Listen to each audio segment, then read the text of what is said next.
So there's a lot to be talked about right now with these shootings, that happened last week.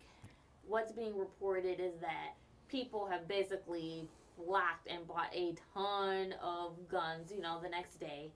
And there's rumors today the president could be addressing some, gun control and some things like that. I mean, as a person that's, deep in the gun community, what does all this mean?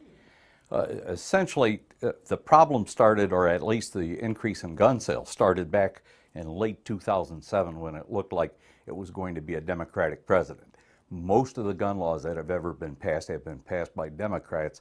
So towards the end of 2007, people started buying guns at 3 to 4 times the normal rate, which made ammunition virtually disappear off the shelves. A lot of people thought that was a government move to restrict ammunition. No, it's just if you buy so many guns, people are loading them, so all the ammunition disappeared.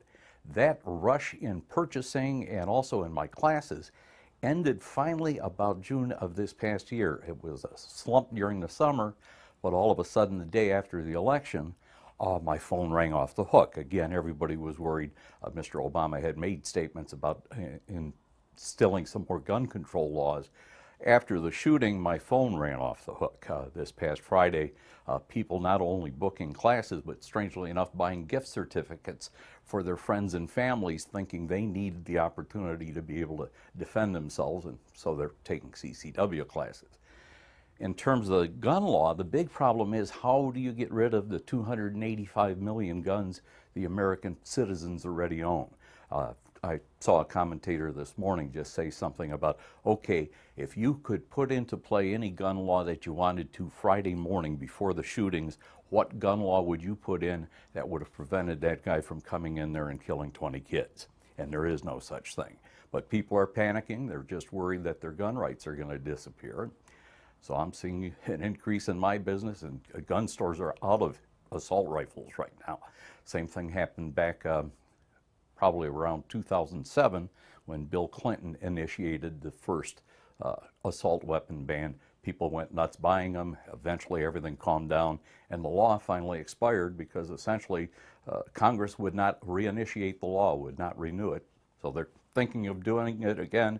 It's not going to have much effect on anything, but people are panicking. What do you think? I mean, you said that you heard a commentator say, what law, if any, could you have done right before this that could have prevented it? And the answer would have been that there wasn't anything. That's the thing that people kind of get hung up on. Something tragic happens, it's horrible. Everybody's affected by it. But if people really want to do something bad, there's still ways for them to get it. But, I mean, do you still kind of think that maybe something needs to be done? Should the teachers have been armed? Yes. Talk about you, that. You just said the secret word here. The way the story read, 3 teachers ran towards the noise trying to do something to save the kids. If that changed to 3 armed teachers ran towards the noise and one of them had a gun and one of them actually shot the bad guy, maybe you'd have 20 kids alive. Gun-free zones are essentially zones where anybody other than law-abiding citizens can carry guns without worrying about being attacked or having their attack fought back by somebody. They can go in there free of having to worry about anybody shooting back at them. Michigan just tried to pass that bill, and apparently the governor refused to sign it just yesterday. But that's where your problem is. The gun-free zones are only recognized by law-abiding citizens. Somebody who isn't a law-abiding citizen isn't going to recognize that, and they realize they've got people sitting around just as targets they can go in and shoot without any problems. Imagine that guy coming into that same school. Let's say you banned all assault weapons. What if he came in with a Molotov cocktail and threw a couple of firebombs into those classrooms with those kids? Would that have been a better result? I mean, believe me, if somebody's looking to kill somebody, they'll figure a way to do it. So what is, I mean, with you being a, firearms instructor, you dealt, firearms for a very long time. You're still probably connected in that whatever. What have you been hearing from people about the sales, of these specific guns? I think he had the Sig Sauer and the Bushmaster and something else. I heard something about some extended clips as well. What's going on with that? Well, the Sig Sauer and the Glocky had are handguns. Nobody's talking about banning handguns. They're talking about banning the assault weapon, which was the Bushmaster. What I'm strangely enough running into are people who don't apparently even know anything about guns now going out there trying to buy these things. My listing in the Yellow Book is incorrect. They've got me under Guns and Gunsmiths instead of gun trainers, so I get a lot of calls, hey, do you have this gun? I had somebody calling me up yesterday looking for an AK-15. Well, the term is an AK-47. It's a Russian-made gun, and they're getting an AR-15, which is the American assault weapon, mixed up with the Russian-made gun. So apparently these people who are buying them don't even know anything about guns. It's just people panicking. Does that part scare you, though? Oh, yeah. You've got, right now in terms of concealed carry, you've got about 48 states that let you carry a weapon, but only 24 of them actually require that you have any training. So you've got states like Georgia, Alabama, even Indiana, who just sell you a license. You don't have to prove to them you can spell the word gun. So people are running around out there without gun training and gun safety training. You know, everybody's worried about people shooting people on purpose, but the biggest problem is people shooting people accidentally. My class, those are the people who leave here. I have them handle a whole bunch of empty guns first before I'm stupid enough to give them a loaded gun, and I try to filter out those people. But yeah, that's my concern about everybody rushing to buy guns. If you don't know how to handle them correctly, a lot of people are going to die accidentally. So what's the, like nobody knows for sure, you know, what the president is going to say today.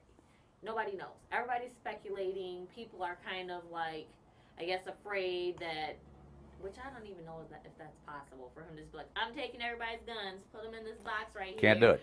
Like, what is the, I guess, illegitimate concern of people right now? You know what I mean? Well, just waiting to hear. You use the right term there, illegitimate concern. A lot of people have apparently forgotten what they should have learned in their civics class or government class. One person can't change all the laws in this country and can't overnight eliminate the 285 million guns. That figure, by the way, was given out by the retired assistant director of the FBI the other day in regard to that shooting. 285 million guns out there, nobody's going to be able to control that. He may come out with, again, that Clinton assault weapon ban, but guess what? He's probably, in doing so, going to be the biggest gun salesman that you ever saw in your life. All this questioning about what he's going to do is what's driving all these people to the stores before they ban them. And right now, I can guarantee you all the magazine manufacturers who make the high-capacity magazines for these guns are turning those out left and right because they can only ban manufacturing of them after a certain date and sale of them after a certain date. Anything they can roll in and get out to the stores prior to that law passing, believe me, they're going to do it, and that's just going to increase the amount of these assault weapons that are available. What are you thinking that the president is going to say? Well, he's already made statements before he got elected, and that's where part of the panic happened in 2007. He said he was going to at least initiate the assault weapons ban, and that's going to be my first guess. The story, as I have it, at least out of what happened on Friday, is most of the dead people were shot with that assault weapon, and yeah, they have 20, 30, 40, even 100 round magazines that are available for those things, and people are just afraid of the fact that you can squeeze that trigger so fast and kill all those people. Well, he's going to try to ban future sales of them, but you've got millions of them already floating around in the hands of the populace, so you'll never eliminate it. You can go into any city in the country, not knowing the city, sit down in a taxi cab and ask that cab driver where you can buy guns or drugs, and they'll take you right to the location. So yeah, it's futile. It's an emotional reaction, knee-jerk reaction to a shooting. Nobody's ever looked at it logically. Everybody has gun laws and has all this furor after a big tragedy like what happened Friday, but somebody's got to sit back and look at it dispassionately rather than just a knee-jerk reaction to an event. Do you think that something does need to be done, like it needs to be examined somewhat? I mean, if he were to, you know, ban assault rifles, I mean, I guess maybe this is just me because I don't really know anything about guns. That's not really my thing, but why would somebody need those? Fun. That's purely it. There's shooting ranges all over the place. If you were to go there, you'll find dozens of people shooting assault weapons, just enjoying themselves. You'll find a lot of military vets. I'm a Vietnam vet. Believe me, a lot of us own AR-15s because that's the duplicate, the non-fully automatic version of the gun we carried in the war, and a lot of people have a nostalgic attachment to those things. You don't need them, but you can't get rid of them.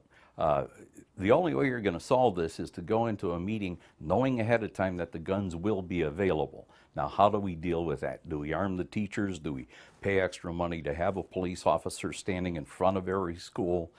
The school that got attacked had actually security doors that locked automatically at 9:30, but this guy shot his way through the glass on the security door. So do you put better doors up? Do you put bulletproof glass on them? But you've got to assume that people are going to be able to get these guns no matter whatever law you may want to pass.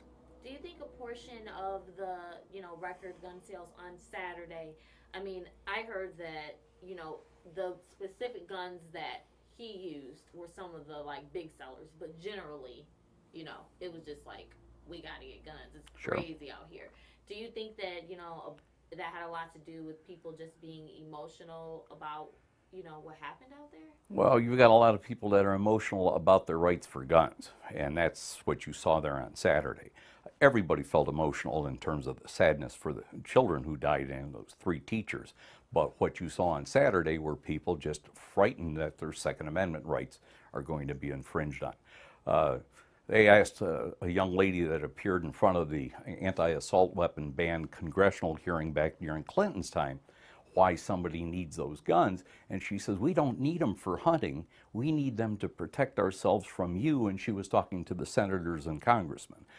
The reason we've got the Second Amendment bill, in the Bill of Rights, is because we had just gotten done fighting the British, who had the only guns. They were overtrotting us, they were running the country, we had no representation, so we had to fight for our freedoms, and that whole Second Amendment is to keep any government from ever getting strong enough to be able to pull those back from us.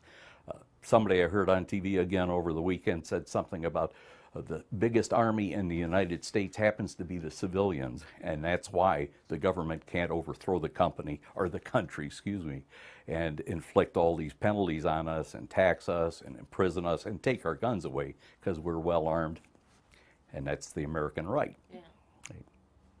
Sorry, that sounded sort of stupid. No, it didn't. I was trying to think. There was something else that I wanted to ask. Is there anything that you think I'm missing? We're basically trying to wrap in to one thing because, we're waiting to see what the president's going to say. So we're trying to, tie in the fact that the sales went through the roofs after that. Your classes went up after that. Yep.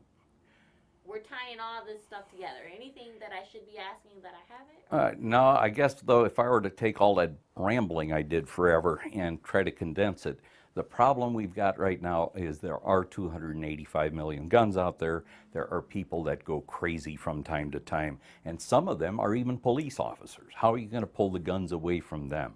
I can show you videos on where cops have shot people. There's nothing you can do other than to go into a meeting realizing that everybody's going to be able to get guns if they need them, and how do we protect people against that issue? Because there's no way you're going to get all those guns back. You got to do something